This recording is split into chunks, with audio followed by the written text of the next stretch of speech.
The story starts on the day Haruka and his classmates were transported into another world. He was reading as usual during lunch break, accepting the reality of his life as a total loner. As to why he's a loner, he just wanted nothing to do with his classmates, since they'll just get in the way of his reading. If you divide the people in his class into groups, it'll be the delinquents, the gyarus, the jocks, the nerds, the class rep, and the rest are in the others category. Of course, Haruka doesn't belong to any group, but one day, something in his class happened. A giant magic circle appeared, and he immediately knew it was just like the ones in the light novel he just read. He got excited for a bit, but then he realized that going to another world is actually a pain in the ass, so he tried to escape. His body moved on its own and tried to resist and get out of the classroom. He resisted with everything he had. He couldn't escape through the door, but when he noticed his classmates started to disappear, he picked his last bet, getting above the ceiling. However, just when he thought he saved himself, another magic circle appeared on the ceiling, taking him into a blank space. Haruka complains about the generic white void thing,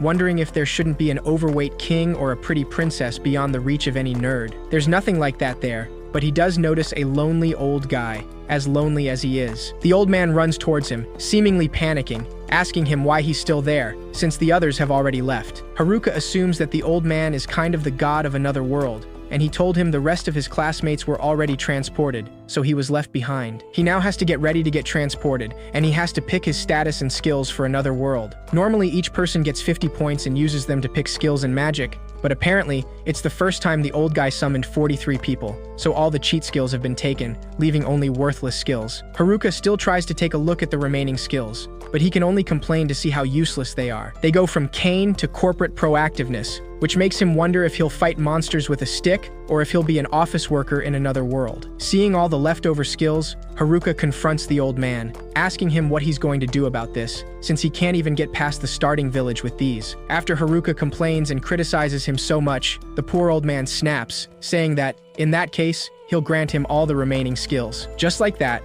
Haruka gains all the leftover worthless skills, which guarantees him to a hellish hard mode. He's finally transported into another world, feeling completely lost and unprepared. He's sent there with a villager set, which allows him to store unlimited items in a bag. There he finds things like contact lenses, a mantle, leather boots, a wood stick, a ring, and other things, though he just sees them as the leftover stuff. After getting prepared to be lured into that world, he decides to check his stats, though he has to throw a dice before he can see anything. This is because one of his many leftover skills, which says that he can allocate 1 point to each stat or by rolling dice. Haruka once again complains, but he throws the dice, and they lay on the letter M, though he doesn't know what this means. He decides to add it to his luck stat, and is surprised to see that M actually stands for max. He also notices he has 2 extra skills, probably because he was transported alone. One of them is Loner, which makes him live alone with no friends, and it doesn't allow him to form a party. It seems he can use Servitude because of his loner status,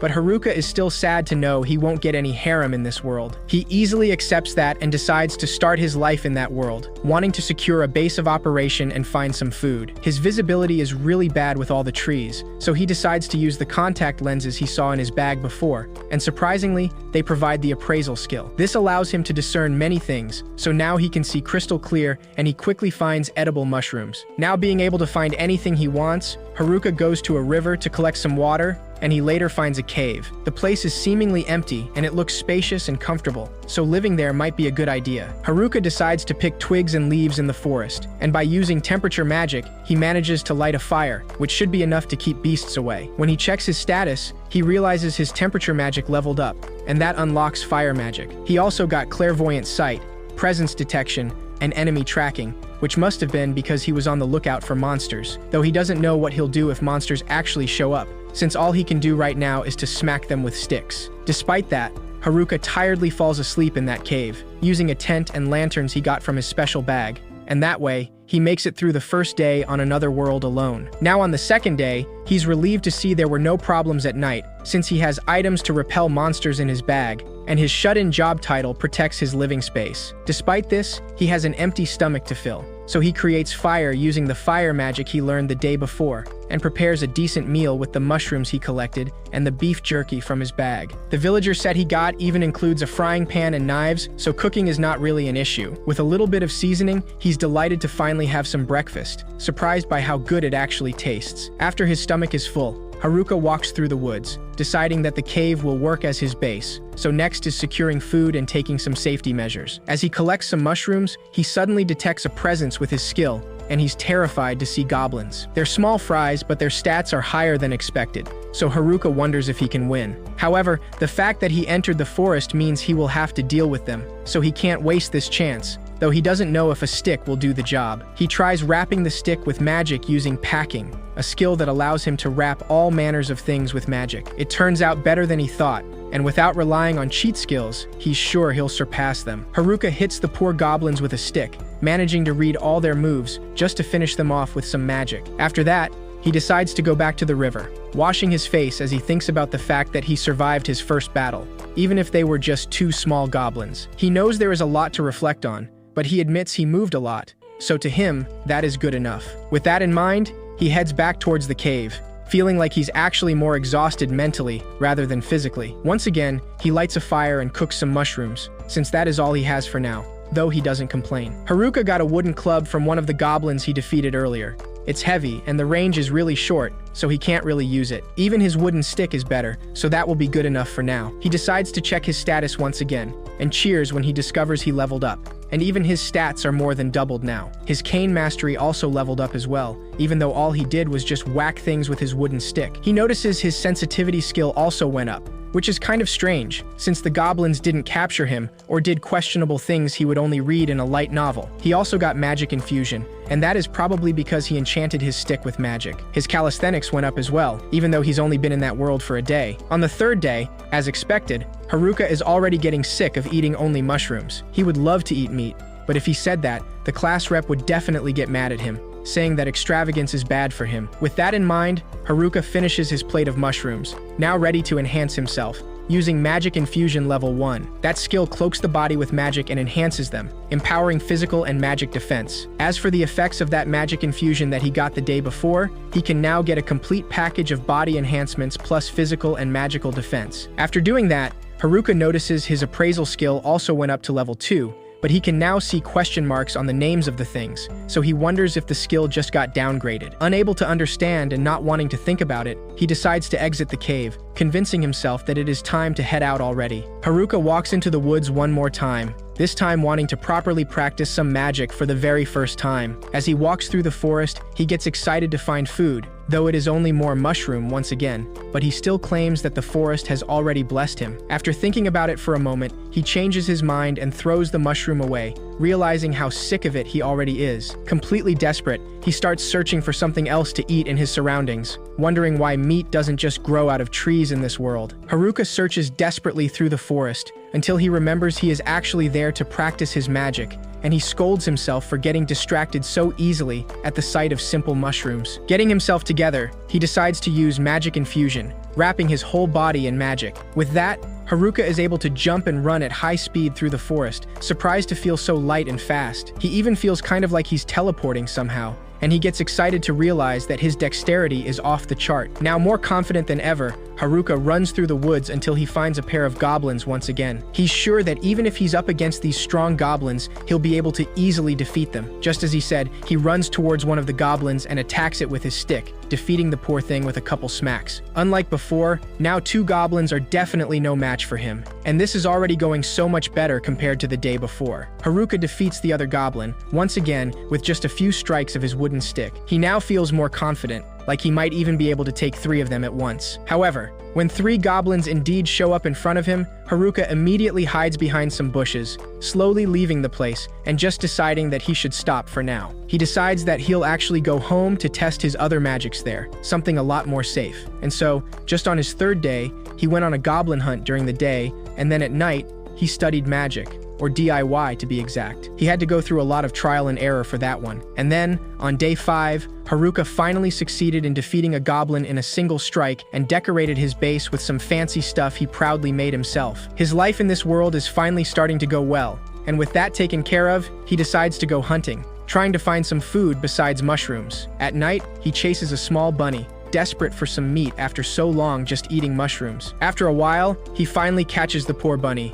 but he immediately senses a presence, and he knows it isn't goblins. Of all people, he's not pleased to see the delinquents from his class, so he tries to escape, not wanting to get involved with them. However, he senses someone else in the other direction, so he uses clairvoyant sight and now sees the Gyaris, the jocks, and even the nerds. Once he sees the class rep, Haruka lets the bunny go and realizes that this world is harsh, and it would be better if he had some friends. He's known her since the first year of grade school, so he should at least say hi. But then again, he feels so free and isolated, and he can live the way he wants without anyone butting in, so he won't exchange this daily life with anything else. Right now, he's conquering this another world alone. Haruka immediately hides beneath some bushes when the group of delinquents gets near. They decide to inspect that area after hearing a voice, but when they do, the bunny from before comes out, so they laugh it off and quickly dismiss it. Sometime after, Haruka follows the delinquents, since he has to know what they're talking about, even though he wants nothing to do with them. However, he soon finds out that the guys are only being total perverts while talking about the girls from the class. He knows they've always been weird like that, but he's also sure that at least the girls have the class rep to protect them.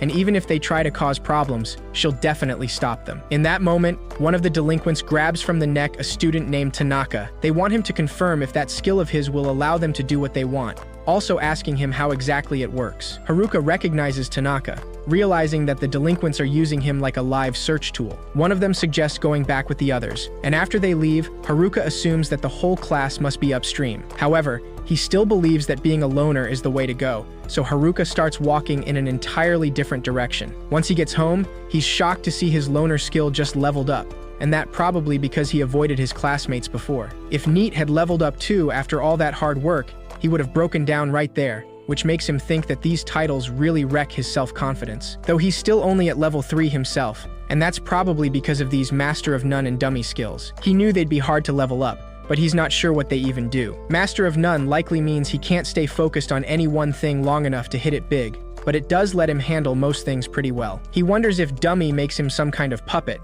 or if it's dummy as in useless idiot. That makes him think that this skill is bad, and probably the worst. On day 7, Haruka wakes up past midnight, complaining about all the noise he hears outside. He decides to go out in the forest to see what's going on, and laughs a little when he sees the nerds fighting some goblins. Haruka wonders if he should help, but decides to use appraisal on them, and realizes that they don't need help at all, since they've got way better classes than him. He wonders why he's the only NEET here, but then remembers that they're not stuck with trash like him, since they've got the OP stuff. This reminds him that their class was full of athletes and ace students, kids of celebrities and stuff too, so Haruka used to wonder how a normal kid like him would end up there. These nerds are definitely isekai pros, so he figures they'll be fine and decides to leave. However, his perception skill allows him to see some goblins approaching them from behind, so Haruka decides to help. After taking down those goblins, Oda, the leader of the nerds, thanks him for the help, since he really saved them. Haruka awkwardly dismisses it, realizing he's been alone so long that he forgot how to talk. He invites them to his cave, and the group of nerds is clearly impressed by how fancy it looks. Haruka explains that he just learned earth magic, so he paired that with his packing skill. The nerds are amazed to see he did all of that by himself,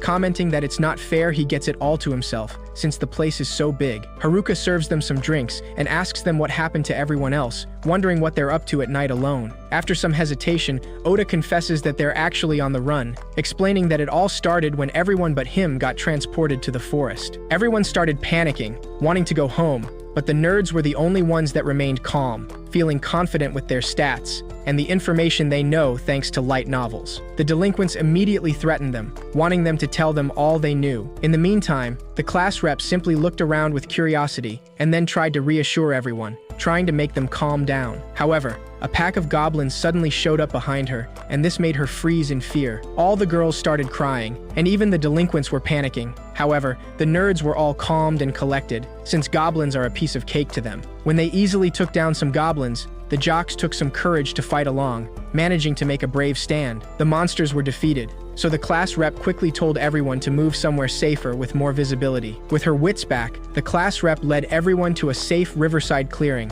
and the nerds used their isekai and survival knowledge to help everyone set up camp. The class rep organized things and put everyone to work, and with that, they all came together and worked as one.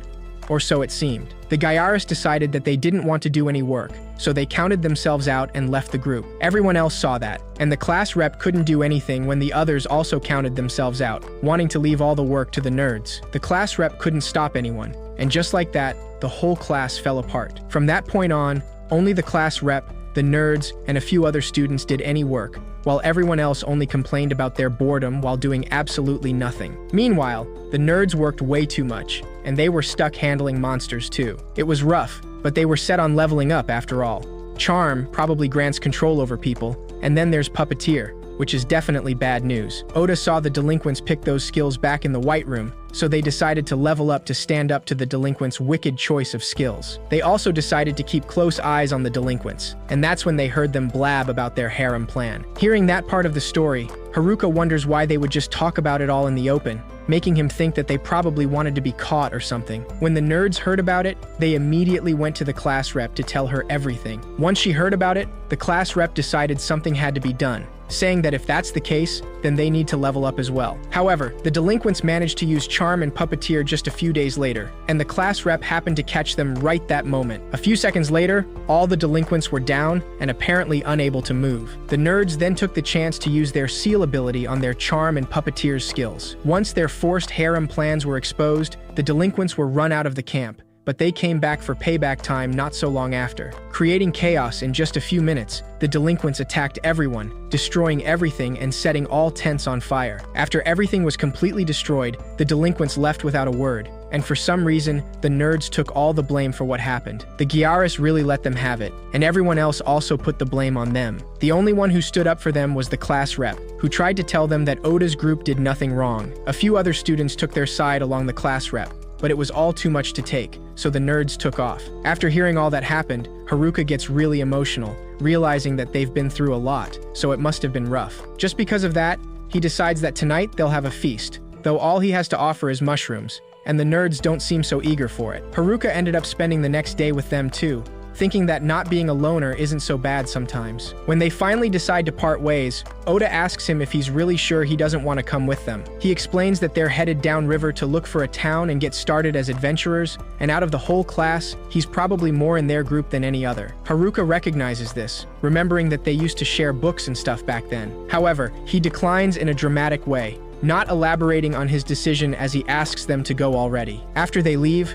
Haruka thinks that he would love to head into town, but with his cursed set of stats, he would only hold them back. He decides that it's better to go check on the others, since the nerds seemed worried about the class rep. On his way there, Haruka encounters a kobold, a small beast that immediately bites his hand. Despite getting a bit hurt, he manages to win against the kobold, and after walking around in pain for a while, he finds the camp, realizing that the place is empty. His enemy detection skill lets him see several footprints on the ground, and after following them, he manages to see the Gyaris, so he panics and decides to retreat home immediately. He wonders what he could cook today, wanting some fried chicken, even though everything he has is mushrooms again. Before he can escape, the Gyaris try to stop him and quickly start following him. Haruka doesn't stop running, since the Gyaris are the furthest thing from a life of quiet solitude. However, when he hears one of the girls say, "Please," Haruka stops in his tracks, wondering if he misheard or something. Once they catch up to him, the blonde girl asks him if he's friends with Oda's herd, clarifying that they're looking for them.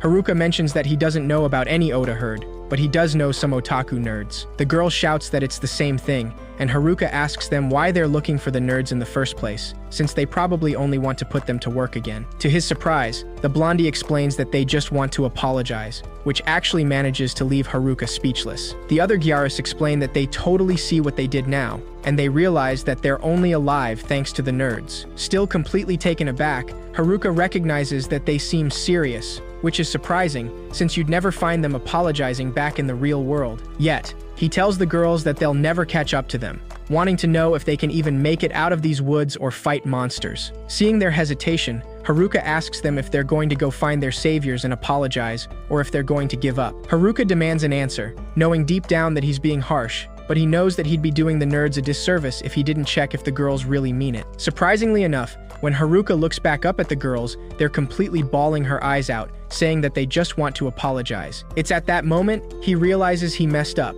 since the next thing that happens is that the Gyaris ask him to teach them all they need to know to survive until they find the nerds. Completely taken aback, Haruka realizes that his subjugation skill just activated, all because he technically said yes by reflex. When he checks his stats, he sees his subjugation list, noticing the names of the girls, which are Gal Leader, Gal A, and Gal D. Haruka freaks out, wondering how this just happened, since now he has the 3 girls following him like ducklings. He doesn't like this situation at all, thinking that it's scary how little life is in their eyes, and how they'll finish monsters off without a word. And then they pull magic crystals off the monsters and bring them to him like dogs with a frisbee. He notices one of the girls has a scratch, so he pulls out a healing potion, but when he hands it to the gal leader, she uses the potion on him instead. Haruka doesn't know what to do anymore, only wanting to know how to cancel this subjugation thing. Without even noticing, the class rep finds him, and she seems really happy to see him, though she has to shout at him in order for him to notice her. On the other hand, we see the delinquents discussing their next plan, deciding that they firstly have to get rid of their problems before approaching the girls. Once Haruka finally notices the class rep right there, she complains about him not calling her by her name, as they've known each other since elementary school. He apologizes to her,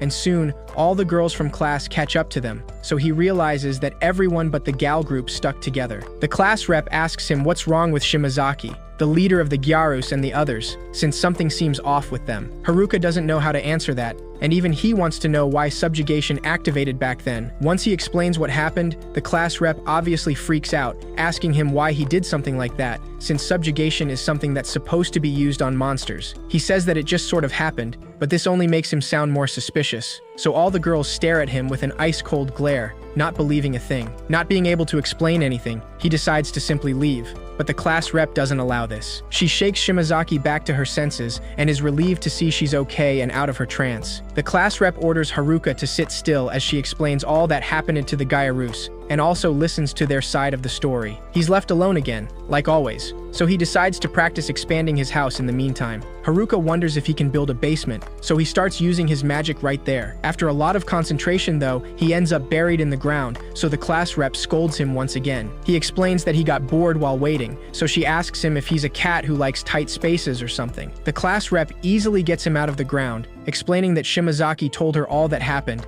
and she said that he came to help them and all of them. Haruka doesn't remember saying anything like that at all, but in a matter of seconds, he has all the girls thanking him, so he asks if he can finally head back home. The girls quickly object, clearly upset, since he's supposed to help them right now. On the other hand, the class rep just wonders what he means by going back home, wanting to know where he's heading. Haruka explains that he has a house, and the class rep asks him why he has a house here, wondering if he was born in this world or something. He just says that he had time on his hands, so he just built one in his spare time. The girls quickly gather around in a circle, discussing the situation and leaving him out once again. The class rep asks him how many people he can fit in his house, and Haruka mentions that maybe 240 or so, and more if they move the furniture out. And if they add in the kitchen, restroom, and bath, maybe even more. The girls are surprised to hear he even has furniture, and even more shocked to hear about all the other places. The class rep asks him what kind of mansion he's living in alone, saying that they've been living survival style out there. Haruka is also working on a guest room, but he decides that it's better not to mention that right now. Being encouraged by the girls, the class rep gathers the courage to ask him to let them stay at his place, even just for the night. Haruka immediately freaks out at the idea of having schoolgirls at his place for the first time, and it's even the entire class. He starts fantasizing at the idea, so the class rep scolds him, and he decides to lead them through the forest to his place. The girls have a hard time keeping up with his pace, and the class rep is weirded out when she sees corners and intersections in the woods. She jokingly asks if there's also convenience stores or something, and Haruka says that he actually thought about building a drugstore, but changed his mind at the end. After a long way, Haruka welcomes all the girls into his house, and they're all completely amazed by the place, since it looks like an actual mansion. They start running around excitedly, wondering if this is a dream, and saying goodbye to their tent life. He's kind of embarrassed they like it even more than the nerds, but he decides to show them around anyway. All his words are completely ignored the moment the girls see the bath, and in a matter of seconds, all Haruka sees are their clothes flying up in the air as they run into the bath happily,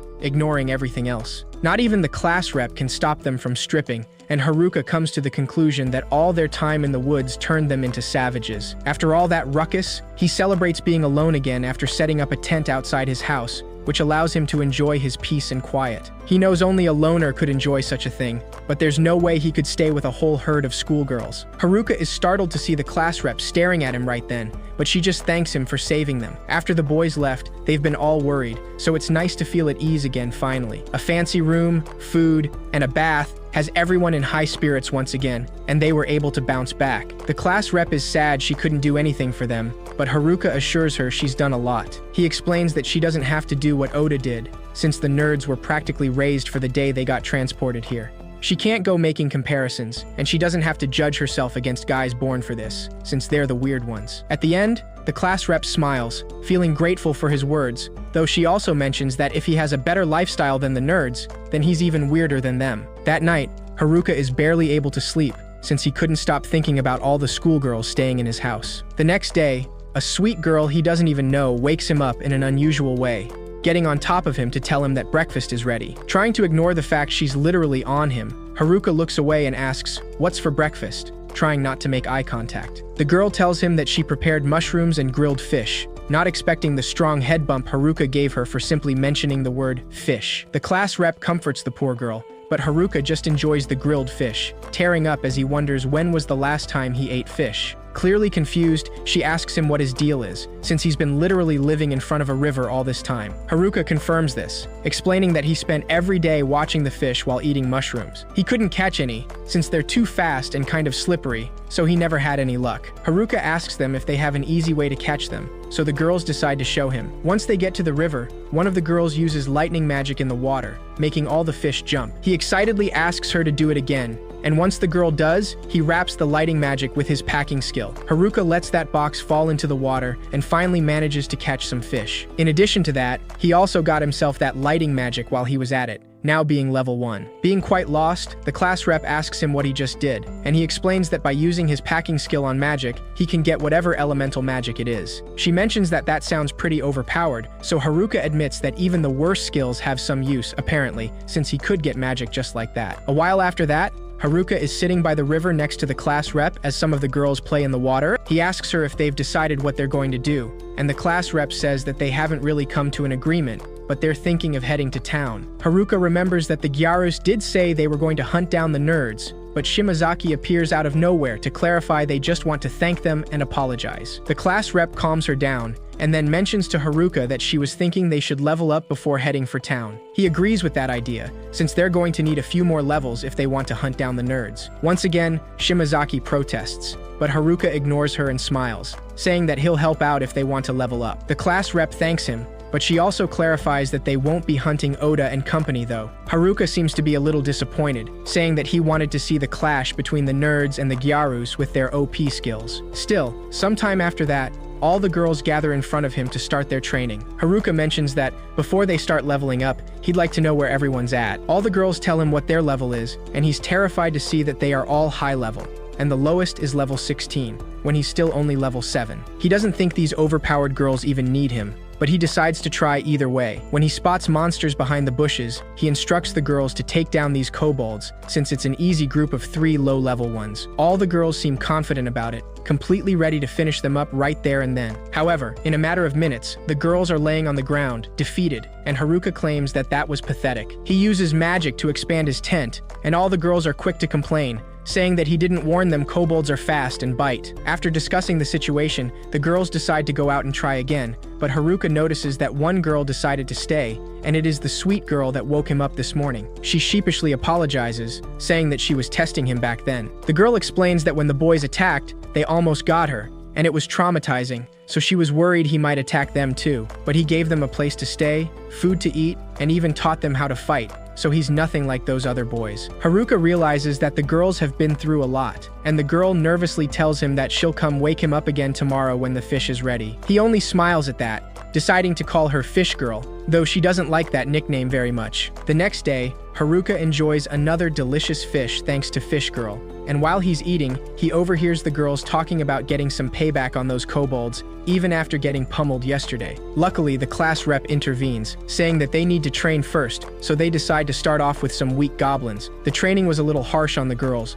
but after a lot of it, the day for payback on the kobolds finally arrived. Haruka observes them closely, noticing that the girls get kind of pissed when they notice the kobolds teasing them. He wonders if they can handle this, since there are already some girls giving up, saying that they're tired. Some of them are already down and out and sleeping, and some of the others are even faking sick to get out. Seeing all this, Haruka is clearly frustrated, saying that the class rep's training is no good at all. One of the kobolds attacks, but Fish Girl blocks him with her sword, and Shimazaki takes him down with a kick. Some of the other girls also join in and attack, and unlike last time, they finally manage to take down the 3 kobolds. The class rep cheers with them in victory, clearly happy to see the results of her training. Haruka seems relieved, saying that he was worried, but they really handled that pretty well. One of the girls even decides to shake hands with one of the kobolds, saying that it was a good fight, but they won't lose anymore. Soon enough, all the girls are cheering, and they're delighted with how cute the kobolds are, now wanting to keep them for some reason. Haruka lies on the ground, exhausted,